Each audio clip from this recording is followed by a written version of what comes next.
Greetings, and welcome to another installment of Viewpoints by Hennessy Funds. My name is Eliot Bishop. I'm a portfolio strategist at Hennessy Funds, and joining me today is Ryan Kelley, portfolio manager and chief investment officer at Hennessy Funds. Today, we will be covering our 2026 market outlook. Ryan, it's great to see you again. Good to be here. Thanks for having me, Eliot. Yeah, absolutely. So last year, at the same time, we were already talking about 2 straight years where the S&P 500 was up over 20%. This year, that has persisted. As of yesterday's close, it's still up over 17%. What sort of things led to that growth this year? And what sort of things would have to happen for that trend to continue next year? Yeah, it's a good question. I mean, this is, we're not in completely unprecedented territory, but this is a very rare circumstance where we're having a third year now of such significant returns. Looking back over time, going back to 105 years history of the Dow and far back in the S&P as well, I've only seen one other time that we've had this type of situation. And that was back in 1995 to 1999. We had 5 really, really good years in the market. And overall, the S&P was up 29% per year on average for all those 5 years. So, what has been driving it this year, what's been driving the returns this year for the third year in a row is large cap, tech, AI, of course, and the AI trade. Also, we're seeing industrials that have really taken a lead this year, which is the first time we've seen that in many, many years. And for the S&P, we're seeing a 25 times next year's earnings, which is pretty stretched. It's not astronomical, but it's certainly higher than normal. This is being driven by 2 things, though. We have earnings growth of about 14% this year, which is quite substantial. We also have companies that are more profitable now than they have been in decades. The profit margin for all the S&P 500 companies was over 13% in the third quarter, which is the highest I've seen looking back many, many years. So for 2026 to continue this, I think we have to look at 3 things. We have to look at a greater market breadth. It can't just be some stocks that are doing well, but probably more stocks that are doing well. We need to see the interest rate cuts that have already happened this year and that are going to happen next year, presumably. We need to see that coming through in the earnings per share growth. And then finally, we really need to see, and this is the biggest factor, whether or not the AI trade will continue into 2026. Another trend we covered at the end of last year that kind of persisted through this year was the market leadership and the strong performance of the Magnificent Seven. So, Ryan, what are your thoughts on this continued story, and what should advisors be mindful of regarding their clients' portfolios? Yeah, the Magnificent Seven is obviously on the top of everyone's mind. They're probably in everybody's portfolio. If you have any large cap exposure, you have a lot of exposure to the Mag 7. The Mag 7 are up 20% this year on average. Last year was 61%, so not quite as dramatic this year as last year. But similarly to last year, the overall contribution of those companies to the performance of the S&P 500 is very similar. Last year, it accounted for 54% of the S&P's return, and this year it's about 42%. So close, just a little bit lower. So what's going on this year? What's different this year? Well, I think that this year the Mag 7 is really being driven by more of a promise of AI rather than necessarily proven performance, which we've seen in the past. So much is being driven by a very optimistic and extremely optimistic expectations that AI will be as revolutionary as some people think. We're seeing huge capital outlays from these companies, close to $400 billion in capital expenditures from some of the largest tech companies. And for these companies, they're kind of entering a new phase where they're going to be a lot more asset heavy and not necessarily asset light. So that can pose a problem for longer term returns in that it takes a period of time for returns to really show up when you have that kind of capital outlay. So overall, there's still great companies, still lots going for them, but it'll be interesting to see what happens next year as far as how impatient our investors are to see those returns coming through. And continuing with AI as a theme, we've heard from some advisors this year that they're starting to get worried that truly there may be a bubble that has built up here over the last few years. And they're starting to draw comparisons back to the dot-com era. What are some of the similarities or differences you see between some of the tech stocks that are leading the way in terms of performance this year versus what was happening 25 years ago? Sure. I mean, there are certainly some very big differences now versus them. These are real companies with real proven business models and track records and, massive amount of sales and earnings and growth. They've existed this way for decades. And now they're getting into AI, and AI is becoming the next best thing. Whereas for the dot-com bubble, we had a lot of companies that were startups that were getting massive valuations that were a large part of the overall market that ended up really not having much of a business at all. So that's really the biggest difference. We have companies that are highly profitable. They already have good earnings growth, very good earnings growth. They have real sales, and valuations on them right now are not quite as high as they were back in the dot-com bubble. But, there is a validity to this concern. Will the investments really pay off? Will AI really be the best thing since sliced bread? And so, that's really when it comes to our worry, and the way I think about it is that it's also that so much of the market is concentrated in just these largest companies. The top 10 companies right now comprise about 40% of the S&P 500. If we look back, many, many decades ago, back to 1980, as far as I looked, we've never had that kind of concentration in the indices since that time. We've had some 20%, maybe 25% for the top 10, but never 40. And right now, NVIDIA itself is so large that it's larger than 6 of the individual sectors in the S&P 500. If you take 4 of them and jam them together, NVIDIA is still larger than that as well. So there is, in my opinion, the biggest risk is the concentration risk. Again, these are good companies with good business models. AI will be good, maybe it won't. But more so, it's just so much is dependent on just a few companies. And then are there any other related kind of investment themes or sectors that have the potential this coming year and into the future to benefit from the continued growth of AI? Yeah, I mean, what we like to do is we like to look for those secondary or tertiary industries, not necessarily the AI companies, but the industries that are benefiting right now from the investments that are going into infrastructure, into data centers, into energy, et cetera. So we can look at what's actually worked this year so far. Industrials have done very well. Construction and engineering companies, utilities have done very well. Those two sectors, we think there's still a good amount of opportunity going forward. This is where the money is being spent. This is where there's need. And this is where we could see, continued good growth for those sectors. Also, we have energy.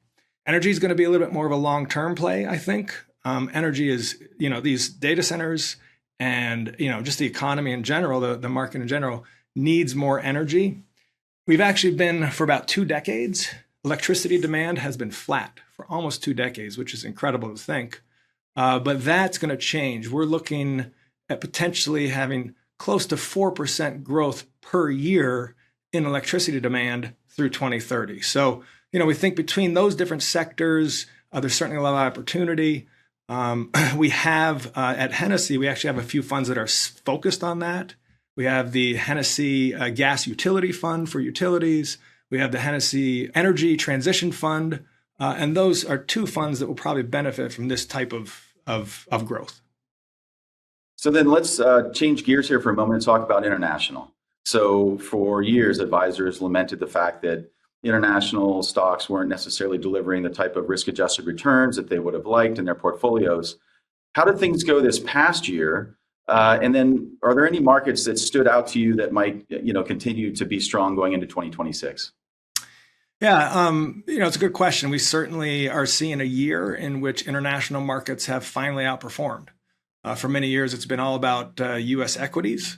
We're seeing in both emerging markets as well as developed countries as well, some really strong returns in the international markets. In particular, we pay attention mostly to the Japanese market. We have two funds that are actually invested only in Japanese stocks, and that's the Hennessy Japan Fund and the Hennessy Japan Small Cap Fund. And we're seeing really a lot of opportunity in Japan. Those funds have done well this year, but more so, we think that right now there's a different and very compelling environment over in Japan than there is here. Number one, a lot of these returns, and by the way, the market over in Japan is up about 25% this year versus the S&P about 15%. But some of these returns are being driven by better corporate governance. These are companies that are going through a change in which they're, increasing buybacks, increasing dividends, focusing more on profitability. We're seeing changes in sort of productivity gains overall for a lot of these companies. And then finally, for the overall market and the overall economy, we're seeing a shift from a deflationary environment to a mildly inflationary environment, which, believe it or not, they haven't seen for many decades. So all those together really paint a pretty good picture for the Japan stock market going forward. Fantastic. And then another thing that's coming up this year that's being closely followed, I believe, by everybody, is the new chairman of the Fed Reserve that will be put in place. With the assumption that whoever is selected will be aligned with President Trump in his focus on continuing to reduce rates, at least here in the short term. What are some of the potential impacts on the market this next year and some of our clients' portfolios? Sure. I think it's a really good question. We'll have to wait and see, how dovish a new chairman will be versus what we have right now. So far this year, we've had a couple of rate reductions. It's looking like probabilities are from between 2 and 3 cuts next year as well. That could change. My assumption, though, is a lot of the expectations are probably already baked into the market. People already know who the major potential candidates are. We do, I think overall, the general consensus is that it will be more of a dovish Fed looking for more rate cuts. But at the end of the day, whatever Fed it is, they are very data dependent. And that will be really what sort of drives most of their decisions. For our portfolios, we have two financial funds, the Hennessy Large Cap Financial Fund and the Small Cap Financial Fund. In this type of environment where you might see more rate cuts more quickly, that's going to certainly benefit a lot of the banks in the country, and that's going to benefit those funds as well. But for the most part, the rest of our funds, we're not changing our investment portfolio strategy. We're not sort of changing our investment process based on any changes at the Fed. And that's because we really use more long-term type of investment metrics. Got it. And then we did see plenty of market volatility globally this year, due in part to tariff rhetoric. So how concerned should advisors be about the impact of tariffs on the market this next coming year? And what sort of companies might actually be able to be less affected? Sure, that's another good question. Turns out tariffs seemingly had a lot less effect on the overall economy than I would have expected, and a lot of experts did as well. There's more to the story than that. There are certain parts, farmers, some exporters, some importers that have been really hurt, and that's detrimental to the overall economy. But for the most part, when you're talking about corporate America and the stock market, it's been a lot less than people had worried about. So what we look for also is companies that maybe are more domestic, and if you want to avoid any sort of tariff issues, you want to look at companies that are more domestically focused, that source most of their products from domestically, not globally, and companies that are just not as susceptible to any sort of tariff increases if we see more of that. So these are healthcare services companies. These are software companies. These are consumer staples, utilities, and some telecom. So those are kind of the ones that would really stand out. In particular, in that group, companies that are small cap and mid cap in size generally are less susceptible to the changes in global trade. And we have a couple different funds that focus on that size, and that's the Hennessy Focus Fund as well as the Hennessy Cornerstone Mid Cap 30 Fund, both in the small and the mid cap space. So, and then finally, Hennessy Funds will be celebrating our 30-year anniversary in the investment industry here coming up in 2026. So, in your opinion, what are some of the most important elements of our approach to managing money that's helped us reach that milestone? Primarily, I'd say that we stick to what works over time. We're not trying to find the next greatest sector or the next hottest stock necessarily. And this mentality is how we both run our portfolios for the most part, as well as how we run our business. Each of our funds are going to be run a little bit differently, of course, because we have different portfolio managers and different strategies. For the most part, we're offering high conviction portfolios, time-tested investment approaches, long tenured management teams. All of our portfolios, all of our funds, almost all of them have a pretty long track record, so you can see the performance over time. We invest the way that we think investors or individuals should be investing as well. We want to stay invested. We want to diversify with quality. We want to invest over the long term and invest with optimism, while always definitely being mindful of the downside risk. We'd rather lose a little bit less in a down market than gain more in an up market. So I'd say that over the last 30 years, we've been a compelling investment partner for a lot of our shareholders. We have a really good website, award-winning. We have direct contact with our sales team and portfolio managers, and we have really good investment educational materials available as well. And I would say much more so and quite impressive for a company of our size. And that was a nice lead into our closing here. So for any of our listeners or viewers who would like to learn a little bit more about Hennessy Funds and our investment strategies and read additional market insights, please visit us at hennessyfunds.com. Ryan, thank you for your time today, and thanks to everybody that was listening. Thank you, Eliot.